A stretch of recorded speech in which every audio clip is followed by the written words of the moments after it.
prasideda maratono etapas. Tai reiškia, kad šiandieną mes turėsime veikti 400 greičio ruožų kilometrų.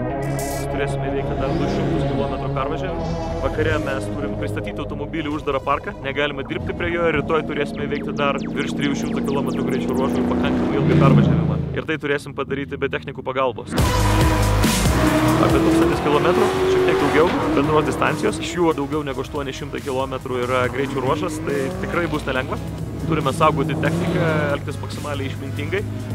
Šiuo metu esame apie 5,5 km aukštyje virš jūros lygio.